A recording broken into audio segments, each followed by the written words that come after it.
India Legal presents Courts Roundup.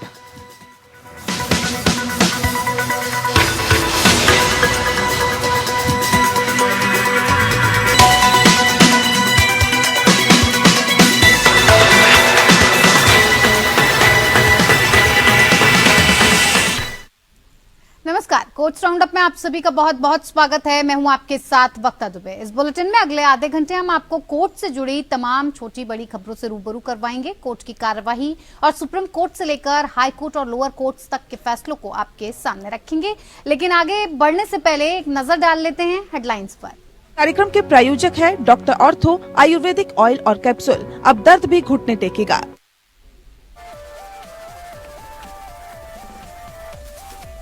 Supreme court ने चुनावी bond योजना को किया संवैधानिक करार। कहा, चुनावी बॉन्ड योजना सूचना के अधिकार के है खिलाफ। चुनाव आयोग से की चुनावी बॉन्ड खरीदने की जानकारी तलब।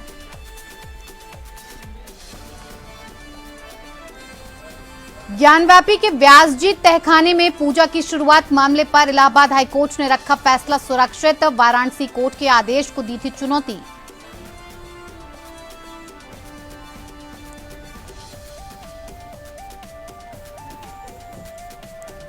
दो 2021 पश्चिम बंगाल चुनावी हिंसा मामले में सीबीआई द्वारा स्थानांतरण की मांग के बाद सुप्रीम कोर्ट ने ट्रायल कोर्ट में कार्यवाही पर लगाई रोक।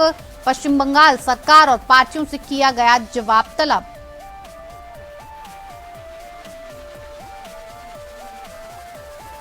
सुप्रीम कोर्ट ने यूएपीए प्रावधानों को चुनौती देने वाली याचिकाओं को वापस लेने की दी अनुमति। याचिकाकर्ताओं को संबंधित उच्च न्यायालयों से संपर्क करने की दी गई स्वतंत्रता।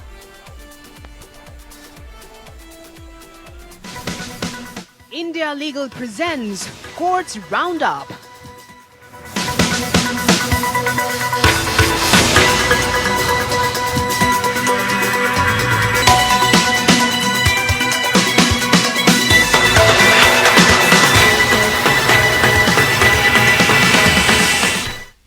सुप्रीम कोर्ट ने चुनावी बॉन्ड योजना को असंवैधानिक करार दिया है, साथ ही इसे रद्द करने का आदेश भी जारी किया है। वहीं भारतीय स्टेट बैंक को चुनावी बॉन्ड जारी करना तुरंत बंद करने और 6 मार्च तक चुनाव आयोग को सभी विवरण जमा करने का निर्देश दिया गया है। चुनावी बॉन्ड स्कीम के तहत किए गए दान पर पूरी तरह से टैक्स में छूट का लाभ मिलता है। दूसरा, डोनर की पहचान बैंक और प्राप्तकर्ता राजनीतिक दलों दोनों की ओर से गोपनीय रखी जाती है।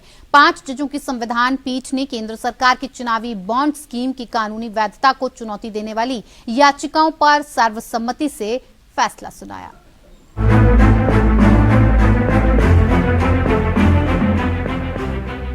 सुप्रीम कोर्ट ने चुनावी बॉन्ड पर रोक लगा दी है। कोर्ट ने चुनावी बॉन्ड को असंवैधानिक बताया है और इस पॉलिसी को रद्द कर दिया है। कोर्ट का कहना था कि चुनावी बॉन्ड की योजना सूचना के अधिकार के खिलाफ है। कोर्ट ने चुनाव आयोग से कहा कि वो 2019 से अब तक की जानकारी तलब करे।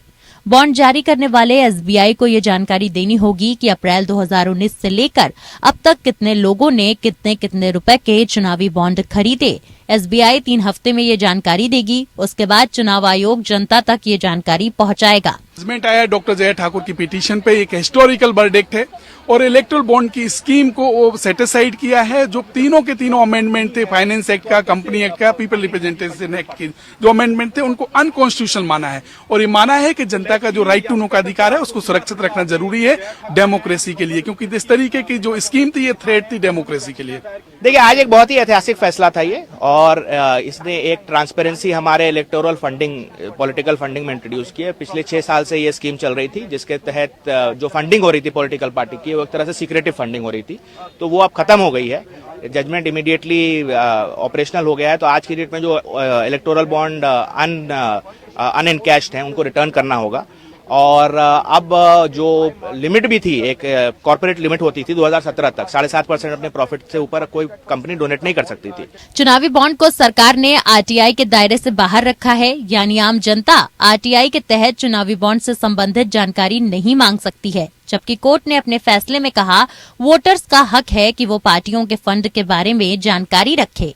चुनाव आयोग को भी इलेक्टोरल बॉन्ड से संबंधित जानकारी वेबसाइट पर देनी होगी। सरकार की दलील थी कि इलेक्टोरल बॉन्ड के जरिए पॉलिटिकल फंडिंग में ब्लैक मनी और गड़बड़झाला रुक सकेगा, जबकि कोर्ट ने कहा काला धन रोकने के दूसरे भी रास्ते हैं। फिलहाल सुप्रीम कोर्ट के फैसले के बाद अब चुनावी बॉन्ड को न बैंक बेच सकेंगे और न जमा कर सकेंगे। जिन बैंकों में किसी का खाता है वे अब पार्टियों के खाते में चुनावी चंदा जमा नहीं कर सकेंगे। एसबीआई को राजनीतिक दलों द्वारा इन कैश कराए गए चुनावी बॉन्ड का विवरण प्रस्तुत करना होगा। वहीं इन कैश नहीं कराए गए इलेक्टोरल बॉन्ड की राशि खरीदार के खाते में वापस करनी होगी। तो जो पैसा जिस राजनीतिक पार्टी को स्कीम द्वारा मिला था, क्या वो पैसा वापस भी करना पड़ेगा? क्योंकि अगर स्कीम ही गलत थी और स्कीम के तहत जितना पैसा आया है उसको संविधान की वायलेशन बताया गया है, तो वो जो पैसा है उसका क्या होगा? ये जो फैसला है वो पढ़ के उसको संज्ञान में लिया जाए। यानी अब इस योजना पर ब्रेक लग गया है। इससे राजनीतिक दलों की मुश्किलें बढ़ने वाली हैं, क्योंकि आम चुनाव करीब है और पार्टियों को चुनावी चंदे की सबसे ज्यादा जरूरत होगी। Bureau report, APN। चलिए आपको सुनाते हैं कि आदेश सुनाते हुए प्रधान न्यायाधीश चंद्रचूड़ ने क्या कुछ कहा है। 17, Section 182(3) of the Companies Act as amended by Section 154 of the Finance Act 2017 and Section 13 capital A bracket B as amended by Section 11 of the Finance Act 2017 are violative of Article 19(1)(a) and unconstitutional. And B, the deletion of the proviso to Section 182(1) of the Companies Act permitting unlimited corporate contributions to political parties is arbitrary and violative of Article 14. We consequently issue the following directions. A, the issuing bank shall herewith stop the issuance of electoral bonds. B, State Bank of India shall submit details of the electoral bonds purchased since the interim order of this court dated 12 April 2019 till date to the Election Commission of India. The details shall include the date of purchase of each electoral bond, the name of the purchaser of the bond, and the denomination of the electoral bond purchased. C, State Bank of India shall submit the details of political parties which have received contributions through electoral bonds since the interim order of this court dated 12 April 2019 till date to the Election Commission of India. SBI must disclose details of each electoral bond encashed by political parties, which shall include the date of encashment and the denomination of the electoral bond. D, SBI shall submit the above information to the ECI within 3 weeks from the date of this judgment, that is by 6 March 2024. E, the ECI shall publish the information shared by the SBI on its official website within 1 week of the receipt of the information, that is by 13 March 2024. चलिए आइए आपको बताते हैं कि साल दर साल ये मामला कोर्ट में कैसे चला। अक्टूबर 2017 तत्कालीन सीजीआई JS खेहर की अगुवाई वाली पीठ ने चुनावी बॉन्ड की योजना को चुनौती देने वाले ADR की याचिका पर नोटिस जारी किया। फरवरी 2018 को मौजूदा मुख्य न्यायाधीश दीपक मिश्रा और न्यायमूर्ति AM खानविलकर की पीठ ने भारतीय कम्युनिस्ट पार्टी मार्क्सवादी की इसी तरह की चुनौती पर नोटिस जारी किया। अप्रैल 2019 तत्कालीन सीजीआई रंजन गोगोई की अगुवाई वाली पीठ ने कहा कि इस मामले में कई महत्वपूर्ण मुद्दे हैं और विस्तार से सुनवाई के बाद ही फैसला संभव है। हाँ, उन्होंने अंतरिम निर्देश ये दे दिया कि चुनावी बॉन्ड के जरिए अब तक जिस भी राजनीतिक दल को जो कुछ भी चंदा मिला है उसकी पूरी जानकारी एक सील बंद लिफाफे में चुनाव आयोग को संबंधित राजनीतिक दल जमा करे। मार्च 2021 कुछ राज्यों में विधानसभा चुनाव होने थे, तब ADR ने मांग की थी कि इलेक्टोरल बॉन्ड जारी करने पर रोक लगाई जाए। हालांकि तत्कालीन चीफ जस्टिस शरद अरविंद बोबडे ने सुनवाई के बाद किसी भी तरह की रोक लगाने से साफ इनकार कर दिया था। अक्टूबर 2022 में जस्टिस BR गवई और BV नागरत्ना की पीठ के सामने भारत सरकार ने इस योजना का बचाव करते हुए कहा कि ये पूरी तरह से पारदर्शी है। अक्टूबर 2023 सुप्रीम कोर्ट ने तय किया कि 31 अक्टूबर से एक 5 सदस्यीय संविधान पीठ इस विवादित बॉन्ड के वैधता की सुनवाई करेगी। सुनवाई 2 नवंबर तक चली और फैसला सुरक्षित रख लिया गया था।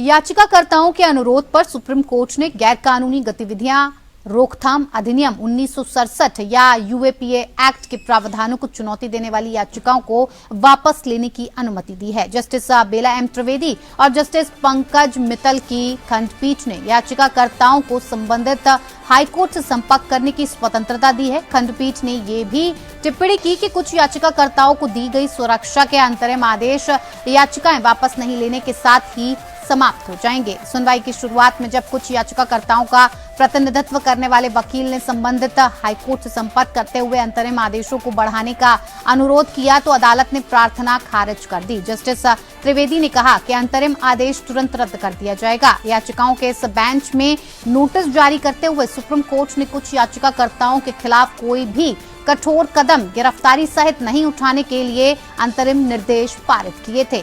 न्यायालय को समझाने के लिए त्रिपुरा पुलिस द्वारा यूएपीए एक्ट के तहत गिरफ्तार किए गए 2 वकीलों और पत्रकार का प्रतिनिधित्व करते हुए advocate on record Prashant Bhushan ने प्रस्तुत किया कि दोनों वकीलों के खिलाफ एकमात्र आरोप ये है कि उन्होंने त्रिपुरा की स्थिति के बारे में तथ्य खोज रिपोर्ट की, जबकि पत्रकार को इसलिए आरोपी बनाया गया क्योंकि उसने ट्वीट किया त्रिपुरा जल रहा है। और इस पृष्ठभूमि में यूएपीए एक्ट के तहत एफआईआर दर्ज की गई और याचिकाकर्ताओं को सीआरपीसी की धारा 41 के तहत नोटिस दिए गए। उन्होंने बताया कि जब याचिकाकर्ताओं ने सुप्रीम कोर्ट का दरवाजा खटखटाया तो त्रिपुरा में हालात बहुत ज्यादा खराब थे और वो गिरफ्तारी की आशंका को लेकर राज्य अधिकारियों के पास नहीं जा सकते थे। हालांकि अब याचिकाकर्ता सुप्रीम कोर्ट से याचिका वापस ले सकते हैं और हाई कोर्ट का रुख कर सकते हैं। हालांकि उन्हें पहले दी गई अंतरिम सुरक्षा 2 सप्ताह के लिए बढ़ाई जा सकती है, अन्यथा त्रिपुरा जाते ही उन्हें गिरफ्तार किया जा सकता है।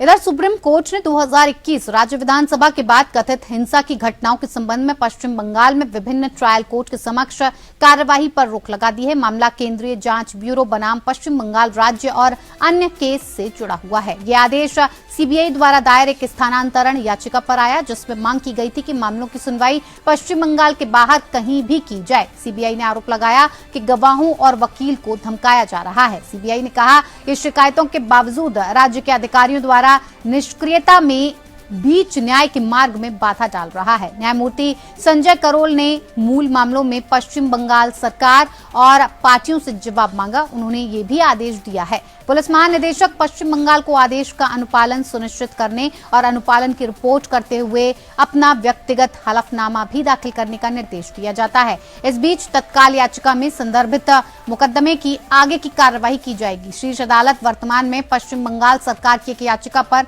विचार कर रही है, जिसमें आरोप लगाया गया है कि सीबीआई राज्य सरकार से अनुमति प्राप्त किए बिना जांच आगे बढ़ा रही है और आपराधिक शिकायतें दर्ज कर रही है। सितंबर 2021 में न्यायालय ने पश्चिम बंगाल सरकार की उस याचिका पर केंद्र सरकार से जवाब मांगा, जिसमें कलकत्ता उच्च न्यायालय के फैसले को चुनौती दी गई थी, जिसमें कथित तौर पर चुनाव के बाद हिंसा के दौरान हुई हत्या और महिलाओं के खिलाफ अपराधों की मामलों की सीबीआई जांच का आदेश दिया गया था। उच्च न्यायालय ने यह आदेश राष्ट्रीय मानवाधिकार आयोग की 7 सदस्यीय समिति की एक रिपोर्ट की जांच के बाद पारित किया था, जिसे चुनाव के बाद की हिंसा की शिकायतों की जांच के लिए गठित किया गया था। मई 2021 में पश्चिम बंगाल में विधानसभा चुनाव के नतीजों के बाद हिंसा के कारण अपने घरों से भागने वाले कई लोगों ने उच्च न्यायालय का दरवाजा खटखटाया था और दावा किया था कि उन्हें सत्तारूढ़ अखिल भारतीय तृणमूल कांग्रेस के कार्यकर्ताओं द्वारा घर लौटने की अनुमति नहीं दी जा रही है। ज्ञानवापी के व्यासजी तहखाने में वाराणसी जिला जज के पूजा की शुरुआत वाले आदेश के खिलाफ मुस्लिम पक्ष की याचिका पर इलाहाबाद हाईकोर्ट में चल रही सुनवाई को पूरा कर लिया गया है और सुनवाई पूरी होने के बाद कोर्ट ने अपना फैसला भी सुरक्षित रख लिया है। वाराणसी की अदालत ने 31 जनवरी को दिए अपने आदेश में हिंदू श्रद्धालुओं को ज्ञानवापी परिसर में स्थित व्यासजी तहखाने में पूजा अर्चना करने की अनुमति दी थी। मुस्लिम पक्ष की ओर से तहखाने में पूजा की अनुमति देने पर रोक लगाने की मांग की गई है।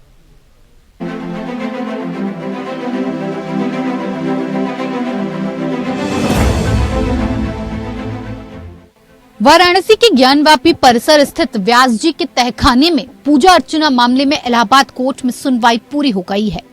अदालत ने फैसला नहीं सुनाया है। कोर्ट ने अपना फैसला सुरक्षित कर लिया है। हिंदू पक्ष की ओर से सुप्रीम कोर्ट के वरिष्ठ अधिवक्ता CS वैद्यनाथन ने बहस की। उन्होंने कहा कि ज्ञानवापी के दाहिने हिस्से में तहखाना स्थित है, जहां पर हिंदू वर्ष 1993 तक पूजा कर रहे थे। ऑर्डर 40 रूल के CPC के तहत वाराणसी कोर्ट ने DM को रिसीवर नियुक्त किया और ये फैसला किसी तरह से मुस्लिमों के अधिकारों को प्रभावित नहीं करता है, क्योंकि मुसलमान कभी तहखाने में नमाज नहीं पढ़ता था। हिंदू पक्ष के वकील ने कहा कि कोर्ट ने जब वाराणसी DM को रिसीवर नियुक्त किया तो उन्होंने कोर्ट के आदेश का अनुपालन किया। वैद्यनाथन ने कहा कि वाराणसी जिला कोर्ट ने DM वाराणसी को रिसीवर नियुक्त किया और विधिवत पूजा की इजाजत दी। इसके बाद मुस्लिम पक्ष की ओर से सीनियर एडवोकेट सैयद फरमान अहमद नकवी ने बहस को शुरू किया। नकवी ने कहा कि 151, 152 CPC को हिंदू पक्ष ने सही ढंग से नहीं पेश किया। उन्होंने दलील दी कि DM को रिसीवर नियुक्त करना वास्तव में हितों में विरोधाभास पैदा करना है। नकवी ने दलील दी कि जिला जज के आदेश में बड़ी खामी है, उन्हें अपने विवेक का प्रयोग करना चाहिए था। व्यास परिवार ने अपने पूजा के अधिकार को काशी विश्वनाथ ट्रस्ट को ट्रांसफर कर दिया था, तो उन्हें अर्जी दाखिल करने का कोई हक नहीं था। हिंदू पक्ष को ये मानना चाहिए था कि DM ट्रस्टी बोर्ड का एक हिस्सा है। जिला जज कुछ चीजों को सुविधाजनक बनाना चाहते थे, इसीलिए उन्होंने ऐसा आदेश पारित किया। नकवी ने कहा कि किसी भी तहखाने का कोई उल्लेख दस्तावेजों में नहीं है। प्रासंगिक दस्तावेजों में किसी स्थान पर स्थित संपत्ति का सामान्य विवरण दिया गया है। मुस्लिम पक्ष यानी अंजुमन इंतजामिया मस्जिद कमेटी ने वाराणसी जिला जज के 17 जनवरी और 31 जनवरी 2024 के आदेशों को चुनौती दी थी। जिला जज वाराणसी ने 17 जनवरी के अपने आदेश में जिला मजिस्ट्रेट वाराणसी को रिसीवर नियुक्त कर दिया था, जबकि 31 जनवरी के आदेश में DM को व्यास जी तहखाने में पूजा अर्चना के लिए इंतजाम करने और पूजा अर्चना की इजाजत दे दी गई थी। मुस्लिम पक्ष ने याचिका में वाराणसी जिला जज के आदेश को असंवैधानिक बताते हुए रद्द किए जाने की मांग की थी। मुस्लिम पक्ष ने ये भी कहा था कि अभी पोषणीयता का बात तय नहीं हुआ है, इसीलिए जिला जज का पूरा अधिकार दिया जाने का फैसला पूरी तरह से गलत है। Bureau report, APN। इधर दिल्ली उच्च न्यायालय ने रिलायंस के मेगा चिड़ियाघर और रिलायंस के स्वामित्व वाले एक ट्रस्ट के खिलाफ कार्रवाई की मांग करने वाली याचिका पर सुनवाई करने से इनकार कर दिया है, जिसने गुजरात के जामनगर में रिलायंस ग्रीन्स में राधिका मर्चेंट के साथ अनंत अंबानी की शादी आयोजित करने के लिए कहा था। राहुल नरूला नाम के एक वकील ने उच्च न्यायालय का दरवाजा खटखटाकर राधे कृष्ण मंदिर, हाथी कल्याण ट्रस्ट और ग्रीन्स जूलॉजिकल बचाव और पुनर्वास केंद्र के खिलाफ शिकायत दर्ज करने के लिए भारतीय पशु कल्याण बोर्ड को निर्देश देने की मांग की थी। उन्होंने कहा कि मार्च के लिए निर्धारित विभिन्न शादी से संबंधित कार्यक्रम क्षेत्र के जानवरों को नुकसान पहुंचाएंगे। न्यायमूर्ति सुरेश कुमार कैत और न्यायमूर्ति गिरीश कटपालिया की पीठ ने कहा कि याचिका पर विचार नहीं किया जा सकता, क्योंकि ये केवल आशंकाओं पर आधारित है। हालांकि अदालत ने कहा कि पशु संगठनों के बारे में शिकायतों की जांच करने के लिए गठित उच्चाधिकार प्राप्त समिति या HPC घटना की निगरानी के लिए स्थान पर मौजूद हो सकती है और ये सुनिश्चित करने के लिए सभी सावधानी बरती जा सकती है कि जानवरों के साथ कोई अमानवीय व्यवहार न किया जाए। HPC का गठन 2022 में त्रिपुरा उच्च न्यायालय के आदेश पर किया गया था। नरूला ने अपनी याचिका में कहा था कि उन्हें जनवरी में अनंत अंबानी और राधिका मर्चेंट की शादी के बारे में एक अखबार की रिपोर्ट मिली। रिपोर्ट और शादी के कार्ड के अनुसार प्री वेडिंग और वेडिंग फेस्टिवल की तारीखें मार्च में हैं और वेन्यू गुजरात के जामनगर में रिलायंस ग्रीन्स है। नरूला ने कहा कि चिड़ियाघर और ट्रस्ट पर रिलायंस का सीधा नियंत्रण है, क्योंकि वो रिलायंस के स्वामित्व वाली संपत्ति पर स्थित है। इसके अलावा आमंत्रण इस बात का प्रमाण है कि वो स्थान पर कार्य, पार्टियां, कार्यक्रम या प्रदर्शन आयोजित करने जा रहे हैं। उन्होंने पशु क्रूरता निवारण अधिनियम 1960 की धारा 23 को भी इस आधार पर चुनौती दी।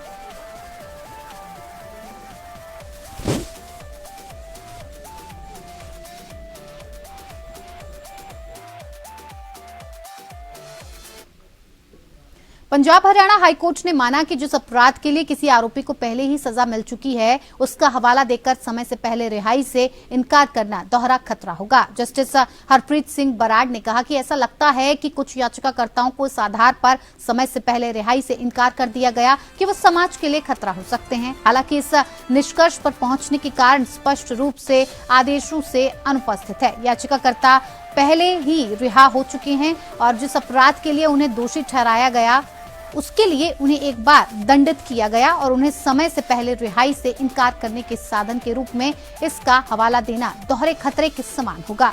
उन याचिकाकर्ताओं को समय से पहले रिहाई से इनकार करने का कोई कारण नहीं है, जिन्होंने अच्छा व्यवहार बनाए रखा और कई पैरोल और फरलों का लाभ उठाया है। किसी भी अप्रिय घटना की रिकॉर्डिंग के बिना समय पर आत्मसमर्पण कर दिया।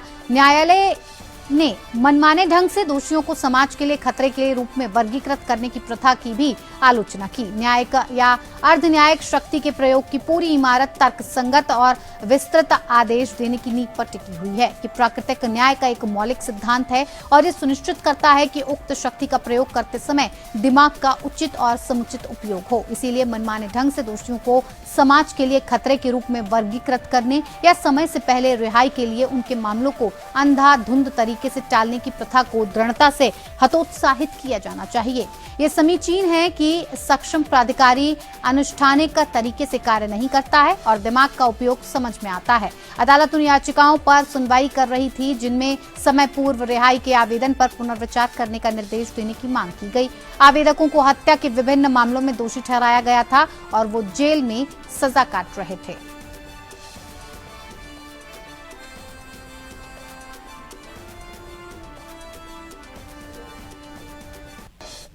तो चलिए कोर्ट राउंडअप में मेरे साथ फिलहाल इतना ही। नमस्कार।